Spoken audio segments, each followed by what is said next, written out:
A 65-inch mini-LED TV for under $900? Impossible? How about we list 3 of them for you to choose from? Or if you want OLED TVs for under $900, I have 2 for you to choose from. What if you want the best Samsung TV for under $900?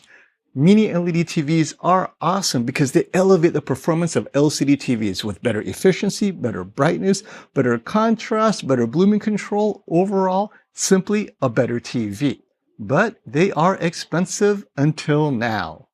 I actually bought the very first 65-inch mini LED TV available in the USA. That was the TCL 8 series back in 2019. It was $2,000 at launch. But now we have 3 brand new 2024 65-inch mini LED TVs for under $900.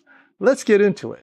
Today's video is brought to you by WhoKeys. Trying to build a PC on a budget but don't know where to buy your Windows software cheaply? WhoKeys to the rescue. Use my coupon code SF20 and immediate discount with a free upgrade to Windows 11. At the bottom of this order where it says code card, to the right is the product key you need to activate Windows. So copy this long number, then go to the Windows menu and click on Settings. In the Settings menu at the bottom, select Update and Security. Select Activation, then select Change Product Key, paste what you copied from WhoKeys, click Next, click Activate, and you're done. You can buy Windows 11 Pro or Office 2019 Pro with my discount code SF20. Yes, I've been using WhoKeys for the last several years on my own PC builds and it just works. Beginning with the least expensive mini LED TV, entry level has never felt so good. At $649, the Hisense U6N is the least expensive 65-inch mini LED TV you can get right now. Yes, it's a budget TV, but it's got the brightness, it's got the dimming zones. This is a price where in the past you had to deal with either an edge-lit TV or a direct-lit, just a basic LCD TV with no dimming zones at all.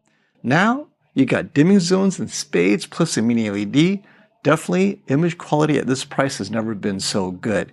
It's great for sports, TV shows, and the like, but I know what you're thinking. Wait, if I had a little bit more money, should I go to the next level up? Well, consider maybe getting a larger version of the U6N, because I think size and immersion translates better dollar for dollar to your experience than going maybe a few $100s to get slightly better. So for example, if you have a little bit more money, maybe consider the 85-inch U6N. Although it's $1,200 right now, it should be under $1,000 by the time Black Friday rolls around.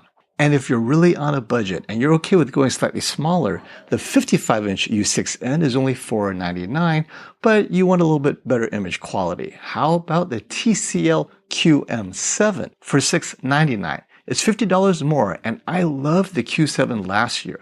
Well, this year, they take the Q7, they make it the QM7, adding mini LED technology, more dimming zones, slightly better processor, and, well, this might be the magical TV to get at $699 for 65 inches.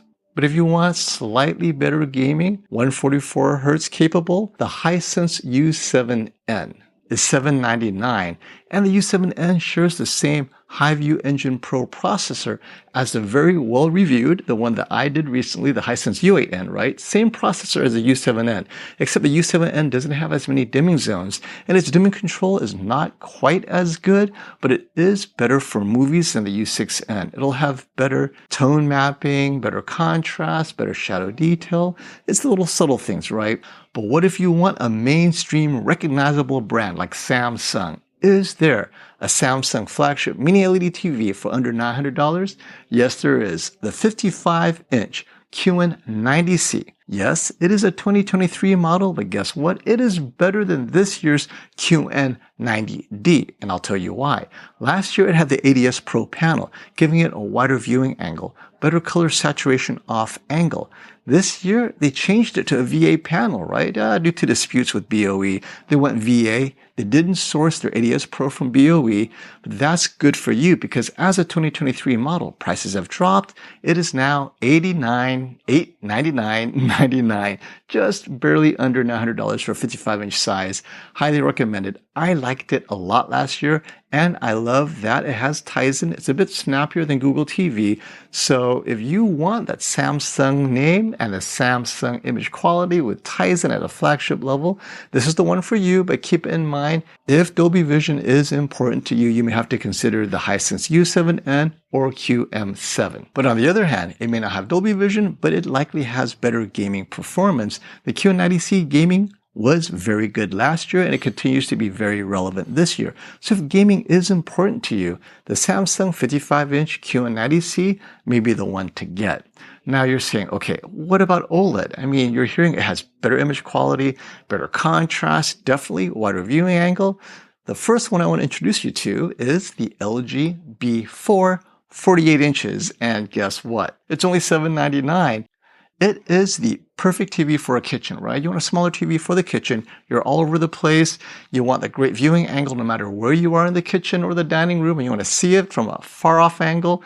The B4 nails it. I saw the B3 at M-Wave, spent 3 days with it. I was so impressed. Well, the B4 is slightly better. It's got 4 gaming HDMI ports, 2.1 capable, 4 of them, versus 2 that's available on the B3. So the B4, I think, is LG's unsung hero for 2024. Definitely, this is the OLED I think you should get for under $900, but there is another size. If 48 inches is too big, there's a 42-inch LG C3 for $899. But alas, it's 42 inches, and I don't know. I mean, I personally don't think it's worth the $100. I choose the B4. Slightly larger. It's got the same 4 gaming ports, and arguably some may say, well, the C3 is a higher-end TV in LG's lineup. But I think LG pushed the B4 to perform at least as good as the C3 last year, because the C3 is last year's TV, the B4 is this year. So win-win for all of you, right? Larger TV, slightly cheaper, slightly bigger, go with the B4. Or if you want to double, triple your budget to get a flagship level TV, check out my reviews here, here, and here. We talk about the Bravia 9, the LG G4, the Samsung S95D. Until next time, stop the FOMO.